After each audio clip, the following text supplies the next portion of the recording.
Alright, so what I have been doing lately is I've been tying, because I normally got the remote hanging underneath here and it gets in the bloody road all the time, so what I do... Have you seen his jumper? What I do... No, no, we can't brag about it. He's bragging about my jumper, alright? He's bragging about... At the moment, you can see what that is, that's New South Wales. At the moment, we're into the distance, so... Bunch of soft cocks. Yeah, we haven't displayed great sporting prowess in the last series, so we won't go on with that. There's a fish. Look, still repping. Concentrate on the fish. Forget about the football. So Isaac's got a TB80 on. So the way that we always talk about them, the best way to use these things, you generally cast it out where you think there's a fish, wind it down, hold your rod tip down, and start twitching it, and then it slowly floats back up. There's a bit of stuff getting smashed on this other side here, so we could end up over there having a look yet. No, it's a matter of finding them. But on the sounder, out on the left-hand side in a little bit deeper water, there's some good fish. But there is stuff getting smashed up in the snags on the other side, so we could end up over there very shortly. Grunner out there on the left or something. You can see by the moon phase up there, we're about 3 days after the full moon, which is good. I hate the full moon itself, but just before, just after the full moon is usually really good. So we've done that whole bank down there on that side, haven't had a touch, and there's only a couple of decent sized fish, so we're going to cross over because there's a little bit of stuff been happening in the snags on this side. So Tannum's using the micro approach. He's got a little 3-inch paddle prawn on. Isaac's got he's swapping. Putting a prong. I've got a 4-inch prong on. Oh, bullfed. That was a jack. Still there? What is it? Or GT? Don't tell me it's a GT. Is it a GT? No, it's a GT. Okay, that's not good. So we're going to come. I've got a weedless prong on. I've got a weedless prong on here in the radioactive rooster. It's all torn up and all the rest of it. The hell? It's a GT. Oh, you've got a long fin. Long fin? No, not really. No. I've got to admit, if I was fishing these snags on this side at the moment, I'd probably go. So you're swapping from a TB80, eh? Yeah. I'll put a TB80 on, I reckon. Yeah. I reckon a TB80 here is going to work pretty well. I'll take good advice. I don't know if you can see that little figure there, that little one there. It says 19.2 or 19.1. That's your bloody water temp. So it's dropped from 22 where we started down to 19.2, so we may end up where we first started. Right, so all that's biting down here is trevally. Isaac's on a trevally here. Hey, I'm ducking down. Bullfed got a trevally and Isaac's got a trevally, so that ain't real inspirational stuff. And it ain't the target species. Geez, I'd laugh if it turned out to be a big, big jack or something. No, all rods go home in one piece today. So that display on that sounder is giving us a really good indication of side scan stuff. What's that there? At a fairly high speed. Is that a boat I can hear? No, it's waves. We just idled over a spot just behind us here. We're going to have a look on the sounder, but there were some fish on the bottom. They could have been grunner, could have been finger mark. So we're just going to tie on some sinking lures. I've got on a 55mm atomic. That's a big tarpon. Metals? Oh, not tarpon. Don't say. That's a fin like that. Oh, really? Yeah, oh, not queenies. So you can see them coming on the sounder there now. They're not big queenies or nothing. They might be them tarpon, mate. They're a long way. They're up high. Yeah. We're about to find out. Oh, goody. Tarpon are renowned for rubbing through your leader and taking your lures. So apart from a couple of trevally, bugger all happening so far. But we have found that the water here now is 22.7 in comparison to 19.5 back where we were. So it should be a bit more conducive to the fish that we're after anyway. Conducive, there's that word again. Bullfed just missed a Pretty gone. Bullfed just missed a nice jack up in there. He's using a tiny little jelly prawn imitation, so this cold weather, we keep on mentioning it, cold weather, fish aren't happening, you downsize your lure. Might be one of them one chance days. Yeah, one chance at them in micro lure. My God. Buffett just missed the big trevally on his little micro 6 pound gear, which would have been great fun for me and Isaac, but Oh, thanks. would have been.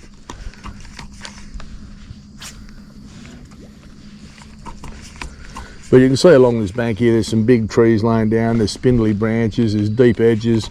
So, that's the other thing I've changed in the boat. For those of you that pay attention to what's going on in the boat, which most of you do because you have a crack at me about the lures laying on the floor. So, that you'll see now the sounder's gone. I used to have a Lowrance sounder there, and that Ray Marine sounder was up the front there. So I've taken the Lowrance out because I've snapped the transducer off on that. And Ray Marine's come back around on a swivel base, so I can turn that around and face forward when I'm on my own, or I can face it up the back. So, but the good thing about that size screen is that I can stand up here and see it clear as a bell still. Hey, Hello, what do you got? Tree Bally. Tree Bally or Queen? No, Queenie. Little Queenie. Good luck with that. Now, this thing that Tannum's got, we just got him in the shop yesterday. So I got one straight away. Oh, that's it. Actually extended a long way. That's right, it extends a hell of a lot further. What was that? Oh, the little snag retriever. So you try and get, I know for years now, you've seen me do it, and I hate doing it, but poking lures off with your rod tip is a very dangerous thing. So this little thing that Tannum's got here, they're 20 bucks, and they concertina down to bugger all, so you take up no room in the boat. But it's little snack, yeah, good, eh? No rod tip needed, and it'll reach further than your rod. So when Tannum unhooks it here, we'll just show you what it is. Just look, Tannum. So what it is you'll see the pigtail type snag retrievers, but concertina's down to that, down to nothing. And Tannum, put it where it goes in the front. So it just goes in a little holder there for 20 bucks. Saves snapping the tip off a $300, $400, $500 rod trying to poke your lures off. So very much worth it. I'm using a hard body. I've got that bright coloured TV80 on. It is a trevally. Ah, come back here.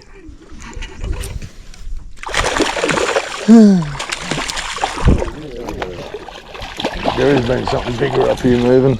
Yeah, look out there, though. Where's it? Yeah. Settle down. Oi, oi. There's another thing we've been getting asked a lot about is the way you hold your rod when you're retrieving. So you're casting, the way you hold your rod for casting and retrieving are two different things. You should have boiled. No. So when you're casting, your finger goes behind the trigger. You cast it, then your hand goes into retrieve position. And retrieve position is basically where the trigger goes between your little finger and your ring finger. And what that does, it centralises the reel. It puts the reel in the centre of the palm of your hand, so you can work your lure better. You can get better hook sets, and it's much easier to fight a fish than if you're trying to hold the rod like that in a cast position. So that's retrieve position. So the trigger between your little finger and your ring finger, and the cast position is your finger behind the trigger. I just looked on the sounder and noticed there's a few fish on the bottom. So I'll just see if they're a little finger mark or what they are, I don't know. Good, eh? For 20 bucks, like it's dead, absolutely.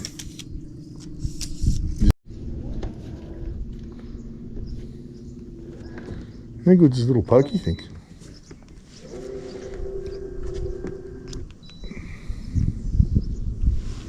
I can't see where the electric's pointing. Oh, yeah. That's really cool, that little thing. Barra? I don't know what it was.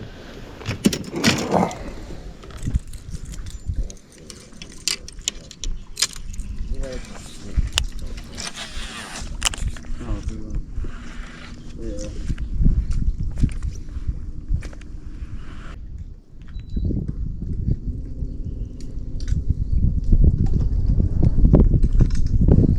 Some good fish on the sand there, eh? Just spot lock this there.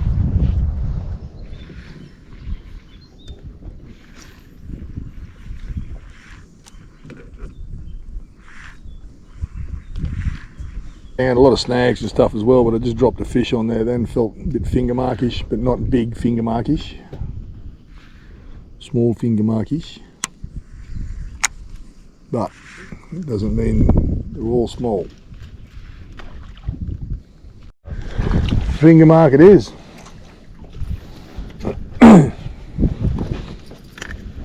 He'd probably be legal, but if he was, he'd only be just. We're not interested in just legal if we're going to chase finger mark. So this is one of these little vibes, these little blades, atomic metals.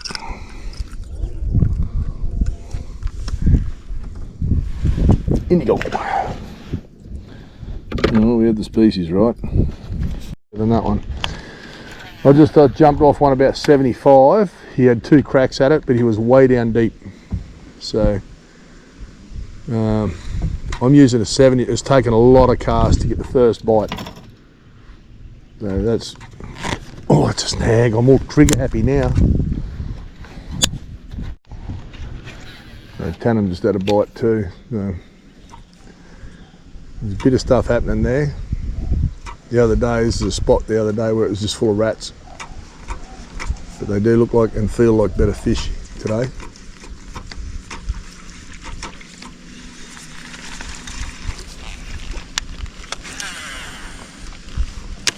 The reason I'm throwing a 5-inch paddle prawn is because that's what I had tied on, and I just snapped off my other 7-inch paddle prawn, the one I just jumped on that bigger fish off on. So I just want to get one back in there quick while the bite's going on.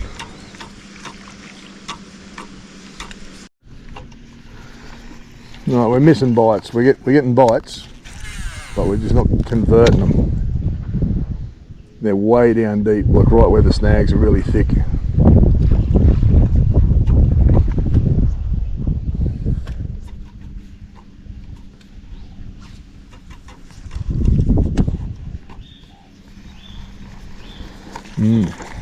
They feel like solid fish, eh? Yeah. If they're around the same size as that one I just jumped off. And oh, what's that one? That's not solid. Oh, hang on, maybe it is. Oh, yeah, it is. No, no, he's not quite. Oh, no, he's not quite legal. Yeah. Thanks, mate. Righto, at least the bite's happening. Hey. Thanks, mate. I'll just, while he's there, I'll just slip that hook out of him. So yeah, at the moment there's not a colour thing happening. It's what are the sinks in front of the yeah. Oh, you son of a motherless goat herder! Just sliced me thumb. Thanks, mate. Oh, solid. Oh, hurting. There we go. Oh, clashing of the swords. Oh. Yeah, it doesn't feel like a barra. It is. Yeah, it's probably, yeah, it's legal.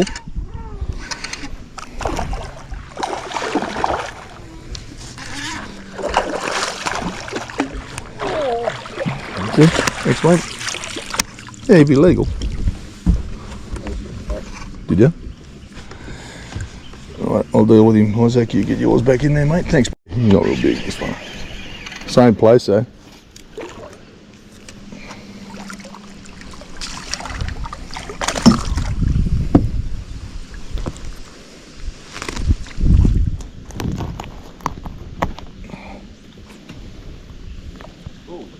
What?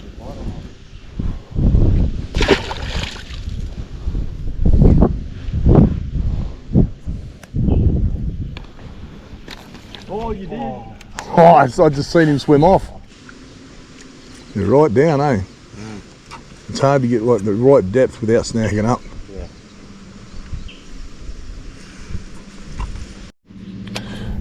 So this is the same lure.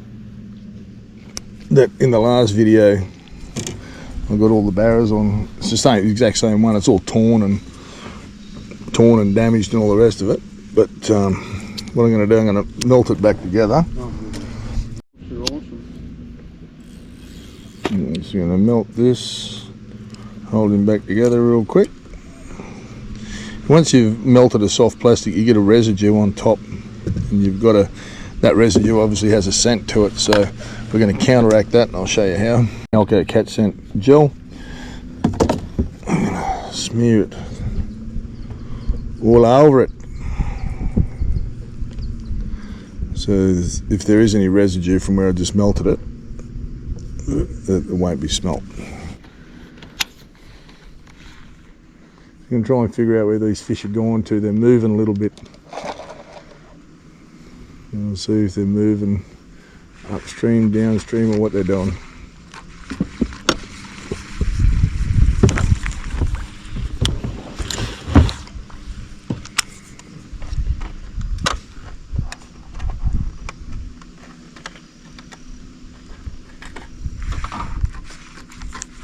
Oh. Yep. That's a better one. Yep.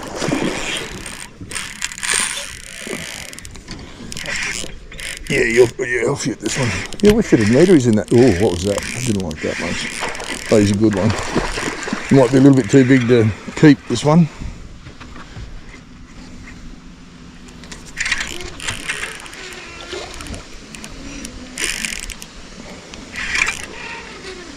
We're after one for a feed, but when they get to this size, here you go, stop. I love the clicker on this drag there. Come on. I've only got a 30-pound leader on this one too, so, and this is on that 7-foot rod that I was talking about before. Big shock absorber, you tend not to pull hooks with longer rods. Yeah, the reels, yeah, Stees. Come on.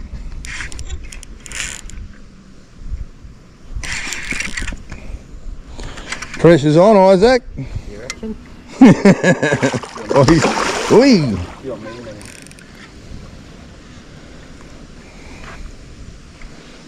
Come on. Oi. Oi. You ready? Here he comes. Righto, head first.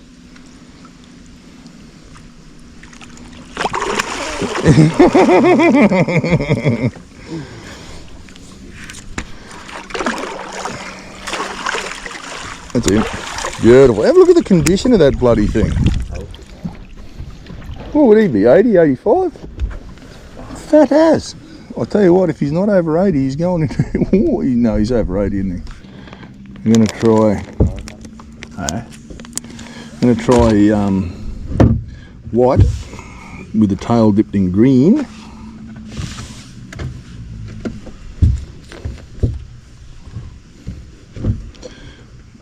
Like that.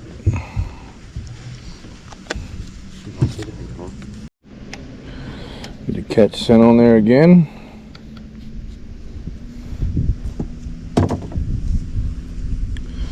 We'll see what happens.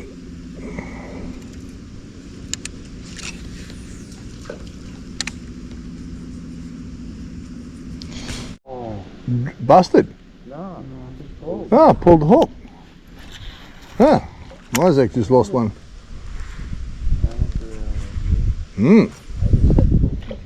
Yeah, I know. I heard you set the hook. Oh. Wow. Bugger.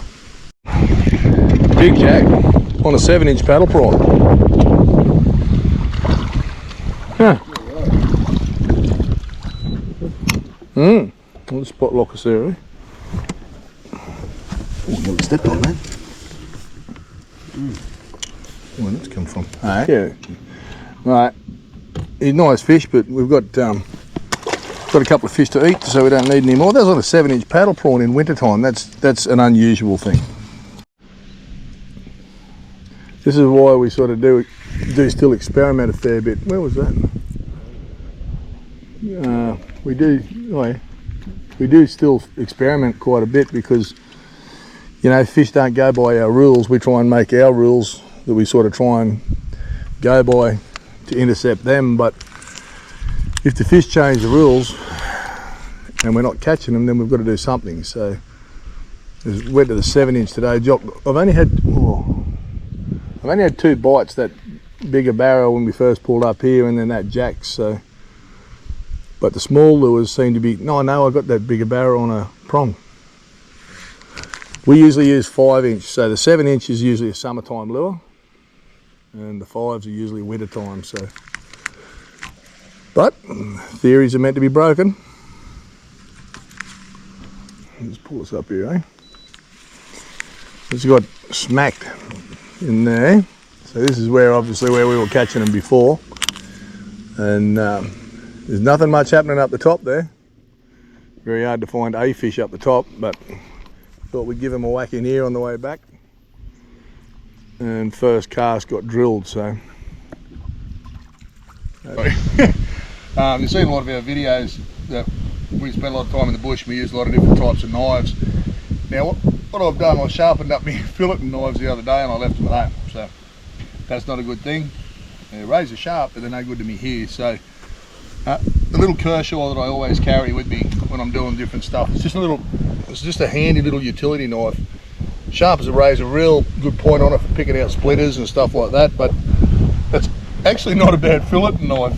And I think a lot of the time a shorter knife is actually better than a long knife.